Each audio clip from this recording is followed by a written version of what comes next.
आज के इस कार्यालय के श्री गणेश कार्यक्रम में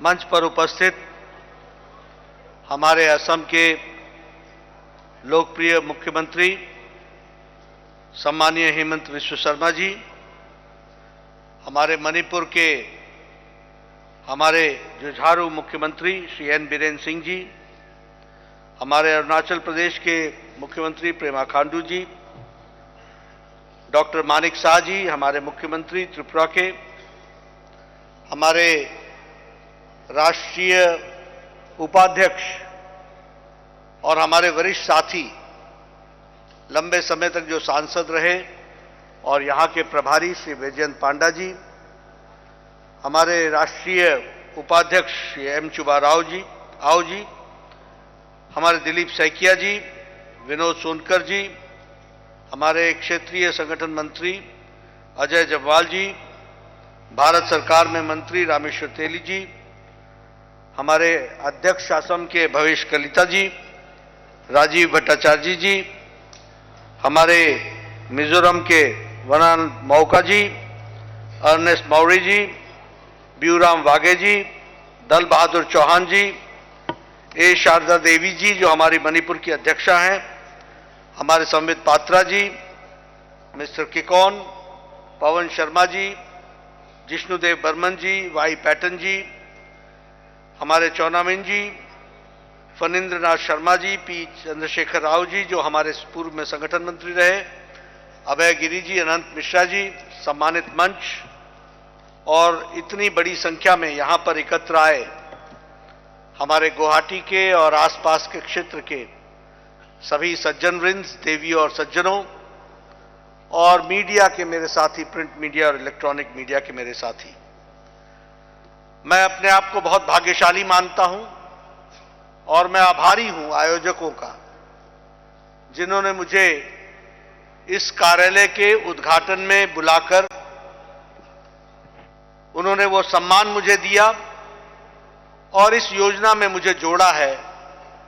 मैं अपनी ओर से और राष्ट्रीय पार्टी की ओर से असम और नॉर्थ ईस्ट की इकाइयों को बहुत बहुत बधाई देता हूं और धन्यवाद देता हूं। जो सम्मान उन्होंने मुझे दिया है उसके लिए मैं विशेष करके धन्यवादी हूं। आज मैं पुण्य भूमि, पवित्र भूमि मां कामाख्या देवी के पुण्य भूमि पर आया हूं। मुझे आते ही वहां नमन करने का, शीश झुकाने का सौभाग्य प्राप्त हुआ और उनसे आशीर्वाद लिया कि मां मुझे स्फूर्ति दो, ऊर्जा दो, ताकत दो, सुबुद्धि दो, शक्ति दो, ताकि मैं एक पार्टी के उपकरण के रूप में लोगों की सेवा करते हुए भारतीय जनता पार्टी देश को मजबूती की ओर मोदी जी के नेतृत्व में ले जाकर के इस देश को परम वैभव पर पहुंचाए, इस बात की हमने कामना की है। तो ऐसी पवित्र भूमि पर जब मुझे आने का मौका मिला है तो मैं विशेष करके मां कामाख्या को नमन करता हूं पुनः और आशीर्वाद और स्फूर्ति और ऊर्जा लेकर के अपने काम में जुटता हूं। मित्रों, जब हम असम की बात करते हैं तो असम और भारतीय जनसंघ और भारतीय जनता पार्टी का विशेष संबंध है, क्योंकि अगर हम गोपीनाथ बोरदोलोई जी को याद करें तो उनको अकेला याद करना और श्यामा प्रसाद मुखर्जी को याद न करना यह शायद इतिहास के साथ अन्याय होगा, क्योंकि दोनों के ही योगदान से हम कह सकते हैं कि आज असम भारत का अभिन्न अंग है और नॉर्थ ईस्ट अभिन्न अंग है। यह हमको ध्यान में रखना चाहिए। बोरदोलोई जी ने और श्यामा प्रसाद मुखर्जी ने दोनों ने मिलकर के इकट्ठा इस आवाज को उठाया था और इसलिए असम प्रदेश और नॉर्थ ईस्ट बहुत हद तक जो इस देश का हिस्सा नहीं रहने वाला था उसको संभाल करके इस देश का अभिन्न अंग बनाया। उसके लिए हम विशेष धन्यवादी हैं। मैं यहां पर जब आया हूं तो मैं हेमंत बिस्वा शर्मा जी का भी और असम के कार्यकर्ताओं को भी बधाई देना चाहता हूं। और वो बधाई इसलिए देना चाहता हूं कि नहीं सिर्फ इन्होंने दोबारा सरकार बनाई है, बल्कि उसके बाद होने वाले तमाम चुनाव में भारतीय जनता पार्टी का रिकॉर्ड तोड़ा है। इसके लिए भी मैं बधाई देना चाहता हूं। हमारे एनडीए के लोगों ने 77 म्युनिसिपल कॉरपोरेशंस में से 80 म्युनिसिपल कॉरपोरेशंस में से 77 म्युनिसिपल कॉरपोरेशन में कमल खिलाया है भारतीय जनता पार्टी को जीत से। उसी तरीके से हमारे 977 वार्ड्स में 807 वार्ड्स में भारतीय जनता पार्टी को जीत दिलाई है। और हमारे म्युनिसिपल कॉरपोरेशंस में 60 सीट्स जो थी म्युनिसिपल कॉरपोरेशन की, उसमें से गुवाहाटी म्युनिसिपल कॉरपोरेशन में 58 सीट्स पर भारतीय जनता पार्टी जीत करके आई। इसलिए और जो मजूली का उपचुनाव था वो भी आपने एक तरफा हैंड्स डाउन जीता, इसके लिए भी आपको बधाई देता हूं।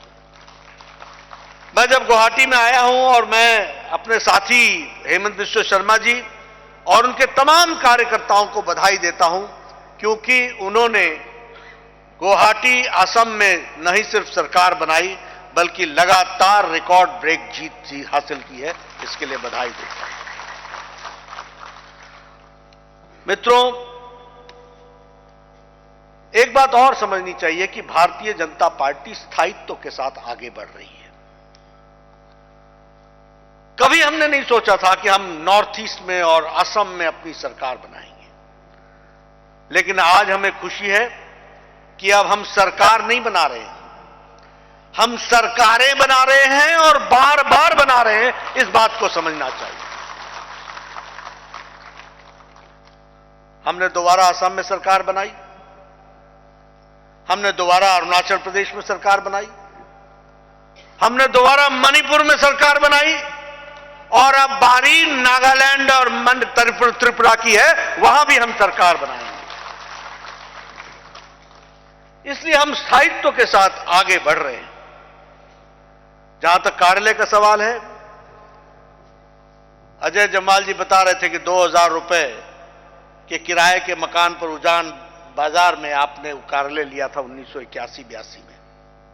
हम उस समय विद्यार्थी होते थे और आज उस कार्यालय का मुझे उद्घाटन करने का मौका मिला। 5 मंजिला इमारत, कार्यकर्ताओं के ठहरने का इंतजाम,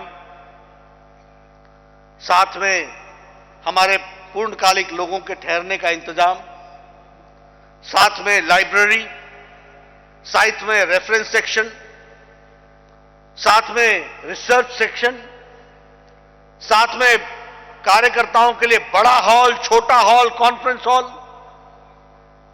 ऑल डिजिटली इक्विप्ड। यह भारतीय जनता पार्टी समय के साथ बदलती हुई पार्टी की तस्वीर है। इसको हमको समझना चाहिए। और इसलिए जब इस कार्यालय को मैं देखता हूं तो मुझे खुशी भी होती है। और मुझे एक समय में बताया गया था कि असम में 5 कार्यालय बने हैं, 18 पर काम चल रहा है और 4 अंडर कंस्ट्रक्शन है, 18 की बिल्डिंगें बन गई हैं।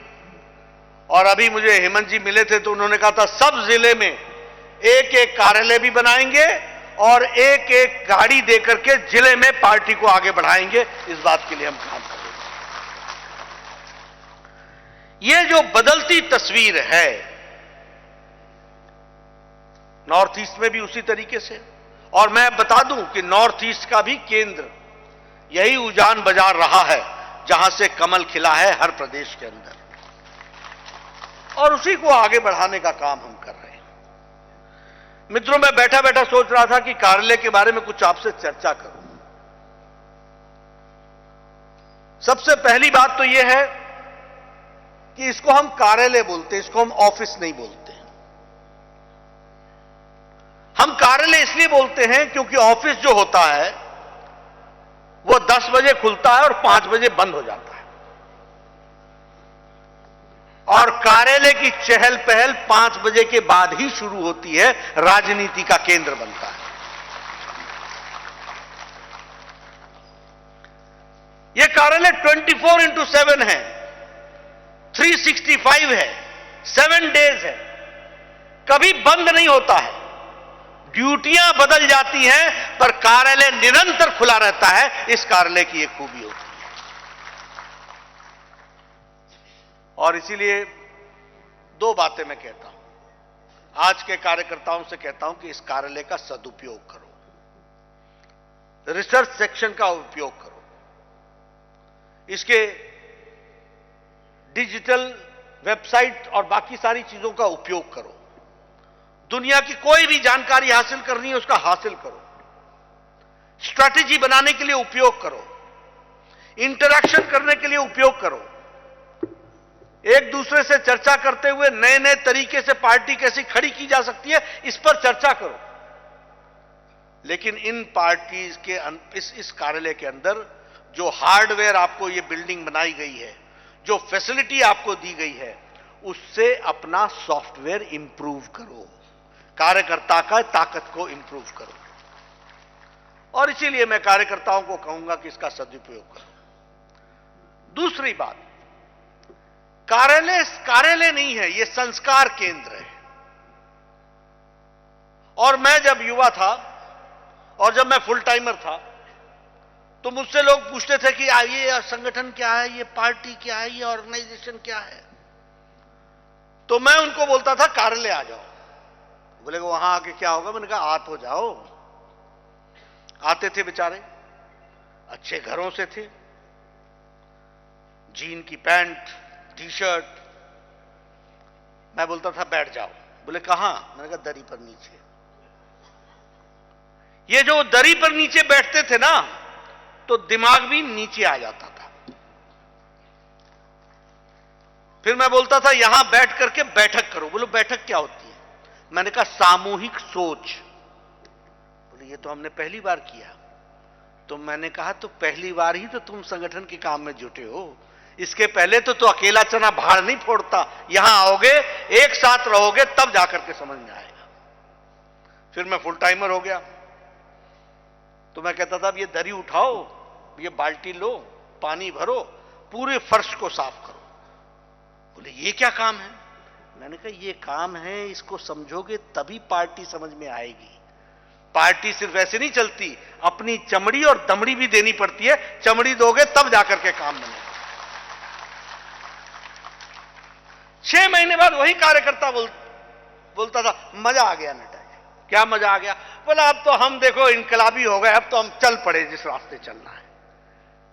तो ये दरी पर बैठना, बैठक करना, उठक बैठक ही उनकी बुद्धि का उठक बैठक कराता है। ये संस्कार केंद्र है, ये कार्यालय, इसको हमको समझना चाहिए। बहुत सी चीजें, एक साथ बैठ के चाय पीना, मोहल्ले की किसी चाय की दुकान को बोलना भाई 15 कप चाय ले आओ, बेचारा चाय लाता था, लाने वाला छोटा बच्चा होता था। हम पूछते थे देखो इसको प्यार से, इस बच्चे से पूछो कहां से आया है, क्या उम्र है इसकी, 12 साल 15 साल, ये तुम्हें चाय पिला रहा है, समझ में आ रहा है तुमको समाज क्या है? तो सामाजिक दर्द को समझाने का तरीका भी था, तो वो भी कार्यालय होता था। इस बात को हमको समझना चाहिए। और तब उनको हमदर्दी जगती थी, हां नड्डा जी आप ठीक बोल रहे हो, इन बच्चों की हमको चिंता करनी चाहिए, इनको हमको पढ़ाना चाहिए, इनकी चिंता हमको होली दिवाली में करनी चाहिए। तो जो लोग अमीर अमीर घरों से आते थे उनको समाज दिखाने का रास्ता होता था, तो कार्यालय होता था। इस बात को हमको समझना है। इस तरीके से हम लोगों ने चीजों को खड़ा किया है। और इसीलिए मैं कहता हूं कि कार्यालय संस्कार केंद्र है, इसका उपयोग कीजिए। जितना उपयोग करेंगे और जितना आप कार्यालय में बैठ करके चीजों का अध्ययन करेंगे और साथ मिलकर के चलेंगे, उतना ही आप पार्टी को मजबूत करेंगे, यह मैं कहना चाहता हूं। मित्रों, मैं ऐसे ही बैठे बैठे सामने देख रहा था, हमारे राजेंद्र गोहेन जी बैठे हुए हैं, हमारे रंजीत कुमार दास जी बैठे हुए हैं, हमारे तासा साहब बैठे हुए हैं, तपन सिग्गा साहब बैठे हुए हैं, महावीर स्वामी जी बैठे हुए हैं, हमारे अपने शांति शर्मा जी बैठे हुए हैं, एक पर एक हमारे भराली जी बैठे हुए हैं। भराली जी के साथ मैंने असम के बाजार में संगठन के योजना के तहत जो काम हमको और इनको मिला, हम दोनों ने असम के बाजार में किया है, ये बात का आपको मैं फख्र के साथ कहता हूं।